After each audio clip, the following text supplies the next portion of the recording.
We have an acre of scoreboard. The typical NBA scoreboard's 9,000 square feet. Wow. We did it all in 4K. We couldn't go 8K. I wanted 8K. I want to see the individual pores on the players' faces when I'm watching. You should come take a look. Well, Kevin, I would say that today we get to talk to a bit of a legend in the world of tech. Well, you get to talk to a legend every week on this podcast. Oh, boy. Well, lucky me, because today it's two legends, because Steve Ballmer is here. Steve spent 34 years at Microsoft. He replaced Bill Gates as CEO in 2000 before passing the baton to Satya Nadella in 2014. Since then, I think he's probably best known as the owner of the LA Clippers, a professional basketball team.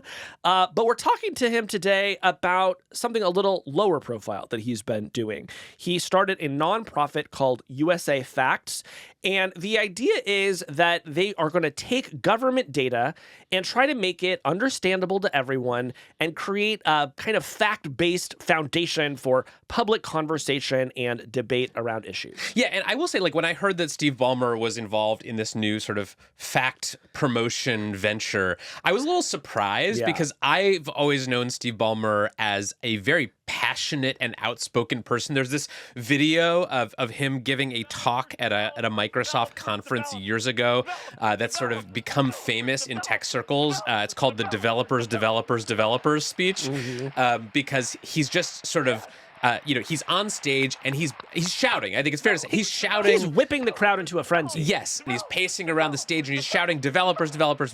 It's iconic. If you haven't seen it, go look it up. It's an amazing speech. But his new venture is very dispassionate, I would say. Yeah. He is trying to basically just give people facts about the government and about the economy and about various other topics, and sort of hope that that will educate them and inform them and make them better citizens. Yeah, and so why is that interesting to us? Well, we live in a time where increasingly, and partly because of tech, people are allowed to pick their own realities. You pick a sort of partisan social network to hang out on. You pick a partisan cable news channel to get your news from. You pick other partisan media to kind of shape your reality, partisan influencers. And I think this kind of thing really frustrates Ballmer because he's a tech guy. He was a CEO. He spent his entire career in meetings where people were showing him numbers, and he used those numbers to decide what is the best path forward. So USAFacts is his effort to bring a little bit of that CEO-inspired decision-making into American politics. Yeah, so I watched one of the Steve Ballmer videos that is coming out of this project, because the project is not new. He's been doing this since 2015, but he did just start putting out a series of YouTube videos in which Steve Ballmer himself sort of appears on screen and basically gives like a little lecture about some part of the government, whether it's immigration or the state of the federal debt. He's just sort of patiently and calmly walking people through all the various information. And I watched one of these last night because I was like, I wonder what Steve Ballmer sounds like in this format. And it's very interesting. It's like a 13.5-minute video that I watched about the federal budget and the deficit. And it's sort of like Wikipedia level sort of summaries of where the money goes in the federal government, how much goes to Medicare, how much goes to Social Security, how much goes to the military. It is about as dry and neutral a presentation of the facts as possible. And it's just a very interesting contrast to people like Elon Musk, who've decided that the way that they're going to use their billions that they made in tech is by throwing their support behind one candidate or another. Steve Ballmer's basically saying, I'm just going to give you the facts and let you guys sort it out. Yeah, and look, I'll say, I think that this project, we might describe it as a bit quixotic, right? Yes. Like, I think, even several years into this thing hasn't caught fire yet. And yet I'm just so fascinated by the fact that we have this one very rich, very powerful person who, rather than go the full Elon route, said, I'm going to do something completely different. And it just really made me want to talk to him. Yeah. So let's go ahead and bring in Steve Ballmer. Steve Ballmer, welcome to Hard Fork. Thanks. Pleasure to be here. So after being CEO of Microsoft, you could have done just about anything. How did you get interested in the media ecosystem? It's interesting that you call it the media ecosystem. I don't think of it that way, but interesting. Given that we write things and produce videos, I guess you could call it the media ecosystem. Now, when I retired from Microsoft, my wife said, it's time, dude. You got to help with the family philanthropy. I got it when you were out running Microsoft, but I've been plugging away. It's time for you to work. You got to go to work. So I said, And she was focusing on kids and families where, let's just say, from the time of birth, the opportunity to move up economically is not that good. So what was my lazy-ass response? It was, hey, government does that. Government pays for those things. Let's just pay our taxes and be happy about that and call it a day. She said, And guess what? It was, So I went to work with her on that. But I had one of those little spousal, I'm going to see if I can prove I'm right. So I went online and tried to snoop around and figure out really what was going on for wealth transfer, what the government was really doing, how to think about that. And it was a mess. It was a mess to do what I like to do, which is put together things holistically. Otherwise, holistically, who pays taxes? Holistically, what is the money being spent on? And that set me out to try to work on that. I thought we had some interesting stuff, so we said, hey, let's publish that. People were kind of interested, and we've been doing that now I started in 2015, and we're still plugging away. So what I'm hearing is you go out and you get some data and you share it with folks, and you know that different people are going to receive it, but the hope is maybe if we just sort of share some raw data, we can get some agreement. Maybe we can have sharper policy debates and that sort of thing. Like you said, you've been at this now for almost a decade. What's happened so far? Like, how do you feel like that's going?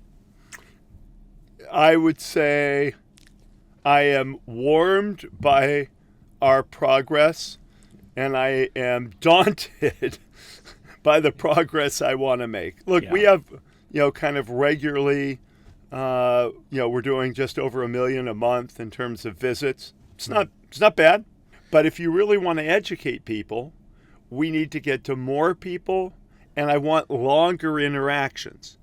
We're over 200,000 newsletter subscribers. Not bad. But, when I think about, as I said, millions, and I think about the kind of interaction that lets you be thoughtful, which takes a little longer, I am daunted and excited about the potential. So the thing that's new this year is that you're pivoting to video. Is that right? You're putting up videos on YouTube. Are you doing any other platforms? And I guess is that born out of a feeling that you can just reach a bigger audience through video than you could through text, or what prompted the shift? Pivot sounds like we took a hard left and we'll only do videos. So I would call it additionally, if you will. And I'll tell you, this was really born in 1992. I'm looking at you guys and saying you probably don't remember what I'm about to say, but that's okay. Casey's very old, so he was a teenager, I was in grade school. I was in 6th grade. Okay. So here's the deal. 1992, Ross Perot, who had started a tech company called EDS, decides he's going to run for president as an independent. And Ross starts buying TV time, and he does these little poster boards, almost like from science fair, and he's trying to explain government by these poster boards, by the numbers. And so this friend of mine who'd been kind of around the beginning of USAFacts, I'd known him since college, he and I have always admired the Perot poster boards. So he comes at me this year and said, come on, man, it's an election year. We should take a winger on this. Let's try to do the modern day equivalent of the poster boards. Let's buy remnant TV like Ross would have done and, run 15-minute videos that, really are comprehensible. People can watch on TV. We'll drive them to YouTube. Let's go do. I'm not running for anything, so I'm not Ross Perot to the max. But we said, let's go. And so I'm heartened. We'll see how we do with the next 4 videos. And what do you want people to do with the information that they get from these videos? Is it about sort of sharing it with their friends? Is it about talking to their elected officials? Or what do you hope the effect is? Yes, and voting. Let me just take immigration as an issue that we've already done. Yeah. At the end of the day, we're going to have some immigration. We are. Nobody would say not. So in a way, the question becomes, how many immigrants? Not, I'm against it. I'm for it. I mean, that's kind of a silly discussion in my opinion. It's, hey, let's step back and think, how much immigration do we want, of what, with people who have what kind of labor skills, and what really is accepting people who have pain in their home country. And let's make sure our systems line up with our strategy. I mean, we have, let me check the number. We have basically... Facts only, please, Steve. Yeah, that's all. We have about 1.3 million people who were released or paroled into the United States, most of whom are seeking asylum. And I can't remember off the top of my head, but let's say it's 50,000 people who were granted asylum last year. And there's many people who have 10 years before they'll even get their asylum court case. This does not compute. If we want to bring in, a certain number of people, maybe we want to bring in 2 million without a path to citizenship, another 1.3 million with a path to asylum, whatever it is, it's numbers. It's just numbers. And, some people may think the number of immigrants we should let in is very small. Some people would think it's very large. I don't think anybody thinks it's zero. So debate to the facts. Yeah. Debate to the facts, not, just, hey, I don't like it. Hey, I do. Build the wall. Don't build the wall. Tear the wall down. And I'm a sort of a nonpartisan complainer in that. Yeah. The idea that you can change minds with data feels very tech-inspired to me, right? Like, I can imagine that as a CEO, you were often shown data that changed your mind about what decision to make. Do you feel like this approach is inspired by the way you tried to run Microsoft? Yes, and look, dudes, I was a math guy. Actually, in second grade, the math teacher told my parents that I was going to struggle in math. And so I studied all summer so that in third grade I wouldn't be behind. But it turns out I liked these numbers. I went to a math camp one summer. I went to a science camp one summer. I came into college saying, hey, I'm going to major in physics or math, and math. So I have a long pre-CEO heritage of being a numbers lover and a math lover. And I also think that's very helpful. I don't know how you be a CEO. You don't have to be me, a math camper. But I think it's very hard to be a CEO unless you're going to dig into some numbers. Yeah. Steve, I want to sort of interrogate your theory of change here, because I think there's this idea that Casey just alluded to, that sort of people change their minds based on the quality and the quantity of data that is available to them. And I know that's a very popular idea among sort of business leaders and people with experience running companies, but to me, it just seems like I don't feel that out in the culture. And take economic data, for example. That is a domain where we actually do have very good, reliable, high-quality government data. We've got the Bureau of Labor Statistics that's constantly putting out reports, and the Federal Reserve. But when you ask people about the state of the economy, they don't cite that data. And in fact, they often get the data wrong. There was this survey that was done earlier this year by The Guardian, where they basically asked people, like, well, do you think the stock market is up or down this year? Are we in a recession or not? And some huge percentage of Americans believe falsely that we are in a recession, and also believe that the stock market is going down when it's actually going up. And so I guess my question to you is, like, what makes you confident that telling people, hey, here are the numbers, look how well the economy is doing, here's the data that proves it, is actually going to change their minds or cause them to behave any differently? Remember, I'm not trying to change their minds. We are trying to educate. It's a little different.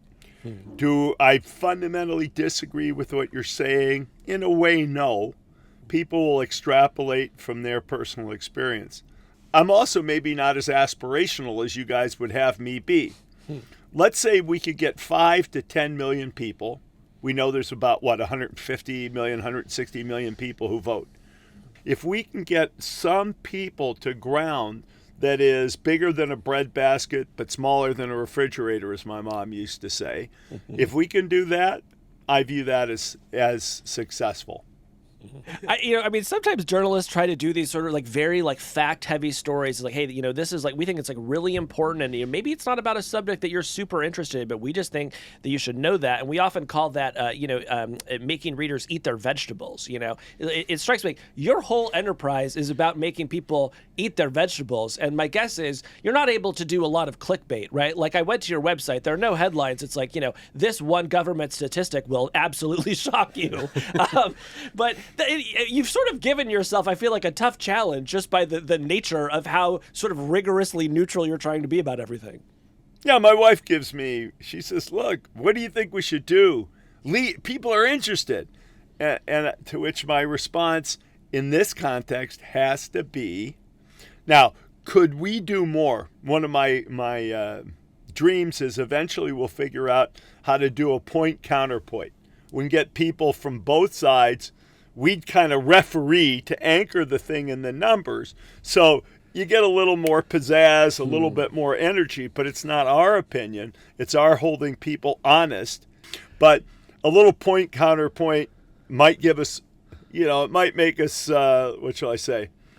More of the amuse-bouche. It's not exactly your dessert, man, but it wets your whistle. Yeah. And look, there are places I think people do a pretty good job of this. Take The Economist. The Economist does a pretty good job, actually, on their charts and numbers, and they feature them. And for that reader, I don't think it feels like vegetables, but they, as you know, they have a very particular audience. Yeah. I'm curious, Steve, there's been a lot of chatter this year about the sort of tech elite shifting toward Donald Trump and sort of becoming more activated on the right. We've seen a number of influential people in tech come out in support of him. I'm curious, what do you make of kind of the sort of tech elite becoming more partisan, and sort of, are you trying to avoid that fate for yourself? Are you trying to sort of drag people back to the middle, or sort of what do you make of all the Trump curious tech CEOs and power players out there? One question I'd throw out is, and let's go back pre-Trump, really, was the tech industry all Democrats? The answer's no. It's just everything wasn't so out there. Things were not so emotionally charged. I would say, on balance, you would hear more from the, sort of more D-partisan folks than the R-partisan folks. But I know at Microsoft, we had people who were happy to welcome Republicans on campus to speak, as well as Democrats to come on campus and speak. So I don't think it's completely different. I'm not saying it's not different, but I don't think it's completely different from days past. It's just everything's more sensationalized. That's one thing. The second thing I'd say is, tech CEOs are very business focused, and that means different things to different people. And both parties try to say things to appeal to various constituencies, for sure. Just take and I'll just be completely nonpartisan. During the Trump administration, corporate income taxes went down. That's a fact. And not only did you see it in the rates, if you go, when people talk about tax rates, that's a little bit of BS. What you should really look at is total taxes paid, because that's the reality. The rates are a tool to get there, but the rates don't always drive, and I could talk more about that, but revenue went down. Well, if you're a corporate CEO, you might say, hey, that's a good thing for my shareholders. So I salute that. I support that. So there are issues, concrete issues, in which I can understand why a CEO would say one thing or another. Is that why the people who are most vocal are really speaking up, whether it's on the D side or the R side? I'm not sure that's why people are really speaking up, but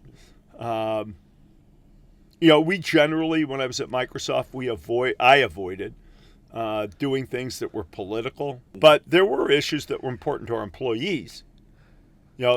we had an issue around gay marriage, I think it was, and there was a local pastor in Bellevue, Redmond, Washington, who was stirring that pot, and we stood for our employees on that issue. But it was an issue; it wasn't a partisan issue per se. So, this is a tech podcast, but I'm sure we have plenty of sports fans who listen to us as well, Kevin. And Steve, you own the Clippers, and you have a new arena opening this week. Like, we're talking to you the week that you're opening the Intuit Dome, this massive project in Inglewood. And so I guess I just wanted to know, like, are there cool tech things that you're doing in your new arena? I think very much so. Now, but I want to make a point. Yeah. I said when we started this thing, which was also 9+ years ago, by the way, things take time. I said to the guy, look, you may think I'm a tech guy, so we just have to do tech because we have to do tech. And I said that will never be the mindset of this project. Because you see that, I've got to apply my background because my background's mine and I got to strut my stuff. No, I said we're not going to do that. But as we got into things that we wanted to do, the tech got important. I'll give you 2 or 3 examples. First, the simplest example of all. We have an acre of scoreboard. The typical NBA scoreboard's 9,000 square feet. Wow. We did it all in 4K. Producing that thing, and then you have to ask, are we, and I'll just borrow an Apple to our term, are we at retina level? Or should we couldn't go 8K. I wanted 8K. I want to see the individual pores on the players' faces when I'm watching. You should come take a look. But there's a question: is the display quality good enough for the long run? And so you get to, how does your eye see it from the distance? Remember, we're not as close up as somebody looking at their phone or computer. Okay, that's an example. Then you go to, hey, I really want to reward people who get in their seat early. Well, how do we know who's in the building? How do we reward them? How do we know if they're sitting down or not? During the game, we want to reward them if they're standing up and making noise. And so we went through all the things we would do from a tech perspective to do that. So we have a system built in place that down to the individual seat level, we can tell how noisy you are. We put proximity sensor into the seat so we can tell, are you there or are you not there? We put power. We wound up running power to every seat so people could charge their devices. But as soon as you have power there, then you say, what else can we do with the power? So we put lighting into every seat that we can control. We put a mini controller, a 4-button controller in there so people can interact with the big board, sense of community. Once we had some of this stuff, we have a huge screen out in our plaza, different screen. Let's get some digital art done. What does that look like? So actually the artist takes statistical data, including, for example, data on how our team played, and then creates art using some AI techniques and some not to create the art that goes up digitally on the big board. So did we wind up with some things that people would consider technological? I think the answer to that is yes. But, Steve, have you ever considered combining your two passions of owning the Clippers and government data, and maybe having at the Clippers game, instead of like the half-court shot at halftime to win a car, like you have to list 3 figures from the most recent Congressional Budget Office report and win a car? Like, you could really have some synergy here. That's just a free idea. I'll consider doing that over 43,000 square feet with four buttons. I mean, 1 acre of scoreboard sounds like a place where you could show a lot of USAFacts. That's true. That's true. Yeah. All right. Well, Steve, this has been fascinating. Thank you so much for coming on Hard Fork. I really appreciate it. It's been a lot of fun. You guys are great. All right. Thanks, Steve. Thanks very much. Bye-bye. Bye. Hey, that's the end of this clip. If you liked what you saw, head on over to our page and subscribe, and you can get the full podcast. We do a show like this almost every week on tech and the future. Head on over there now and subscribe.